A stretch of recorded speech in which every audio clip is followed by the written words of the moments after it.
ছোট্ট এই দোয়াটি যদি কোনো ব্যক্তি প্রতিদিন একবার করে পাঠ করতে পারে, ওই দিন সে ইচ্ছা করলেও কোনো পাপ করতে পারবে না। মানে পাপ করার ক্ষমতা সে হারিয়ে ফেলে, শয়তান তার কাছ থেকে অনেক দূরে চলে যায়। নবীজি বলছেন, যদি কোনো ব্যক্তি এই দোয়াটা মাত্র একবার পাঠ করে, যেদিন সে পাঠ করবে ওই দিন শয়তান চিৎকার করে কাঁদতে থাকে, চিৎকার করে আওয়াজ দিয়ে বলতে থাকে যে আজকে সারাদিন তুই আমার ওয়াসওয়াসা থেকে মুক্ত হয়ে গেলি, আমি ইচ্ছা করেও আজকে তোকে আর ধোঁকা দিতে পারবো না, তুই আজকে আর কোনো পথভ্রষ্টের কাজ করতে পারবি না, তুই সেটা আমার কাছ থেকে মুক্ত হয়ে গেলি। এই দোয়াটার এতটাই পাওয়ার, এতটাই ক্ষমতা আল্লাহ পাক দিয়ে দিয়েছেন। অতএব আমরা এই দোয়াটা মুখস্থ রাখবো, ছোট্ট একটি দোয়া মুখস্থ করে প্রতিদিন আমরা তেলাওয়াত করব।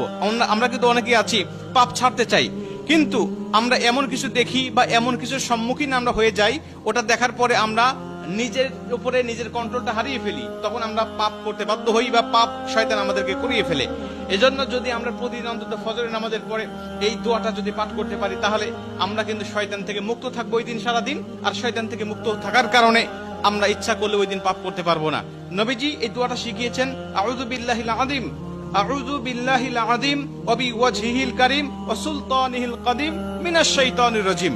আমি আবারও দোয়াটা পাঠ করছি, যারা লিখে নিতে পারেন লিখে নিবেন, এবং প্রয়োজনে এটা ভিডিও আকারে যেহেতু এটা পাবলিশড হবে, আপনারা যারা ফেসবুকে দেখবেন আপনারা অবশ্যই এটা শেয়ার করে রেখে দিবেন টাইম লাইনে, প্রয়োজনে বারবার শুনে শুনে আপনি এটা মুখস্থ করে নেবেন। দোয়াটি হচ্ছে, আউযু বিল্লাহিল আযীম ওয়া বিওয়াজ